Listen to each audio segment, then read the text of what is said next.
पाकिस्तान और बांग्लादेश के दरमियान दूसरे टेस्ट मैच के पहले दिन के अंदर पाकिस्तान की बैटिंग लाइनअप बड़ा टोटल सेट करने में नाकाम होती हुई नजर आई है। पाकिस्तान की बैटिंग लाइनअप जिस तरह पहले टेस्ट मैच में कोलैप्स कर गई थी, इसी तरह आज के मैच में बांग्लादेश के खिलाफ पाकिस्तान की बैटिंग लाइनअप 300 रन बनाने में भी नाकाम रही है।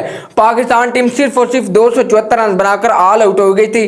पाकिस्तान और बांग्लादेश के दरमियान जब टॉस हुआ था तो बांग्लादेश की टीम ने यह टॉस जीत लिया था और बांग्लादेशी कैप्टन नजमुल हसन चंतू ने पहले टॉस जीतकर बॉलिंग करने का फैसला किया था। तो पाकिस्तान टीम के ओपनर बैट्समैन अब्दुल्ला शफीक और साइम अयूब बैटिंग करने आते हैं तो अब्दुल्ला शफीक सिर्फ और सिर्फ 0 रन बनाकर आउट हो जाते हैं। पता नहीं अब्दुल्ला शफीक कब रन करेगा।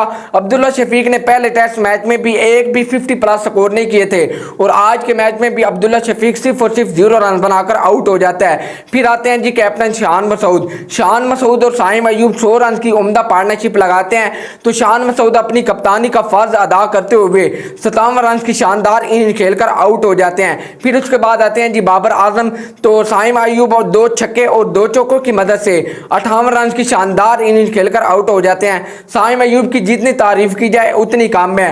फिर उसके बाद आते हैं जी वाइस कैप्टन सऊद शकील। बाबर आजम सिर्फ और सिर्फ 31 रन बनाकर आउट हो जाते हैं। बाबर आजम के ऊपर सबकी निगाहें होती हैं कि बाबर आजम का आज तो हमें 50 रन देखने को मिलेगा, लेकिन बाबर आजम धोखा देकर चले जाते हैं और सिर्फ 31 रन की इनिंग खेलकर आउट हो जाते हैं। फिर उसके बाद आते हैं जी wicket keeper batsman Mohammad Rizwan.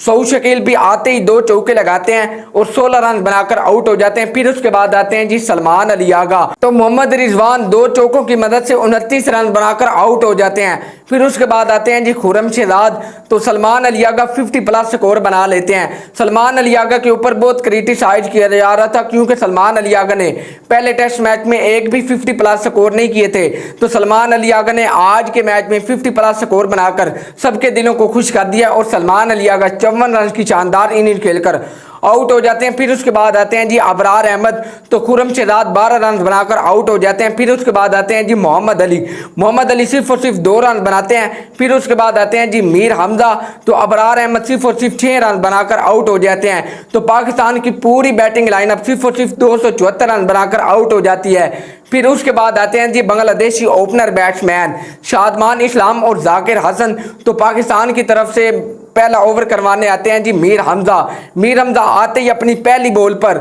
Shadman इस्लाम का कैच निकलवाते हैं तो स्लीप पर खड़े होते हैं जी सऊद शकील ये कैच छोड़ देते हैं। तो आप सबको क्या लगता है ये कैच हमें कितना महंगा पड़ेगा और पाकिस्तान टीम बांग्लादेश की बैटिंग लाइनअप को 274 रन से पहले आउट कर पाएगी या नहीं? और आप सबकी इस पर क्या राय है? कमेंट सेक्शन में अपनी राय का इजहार लाजमी कीजिएगा। अल्लाह हाफिज। और भी क्रिकेट के रिलेटेड वीडियोस देखने के लिए चैनल को सब्सक्राइब लाजमी कीजिएगा।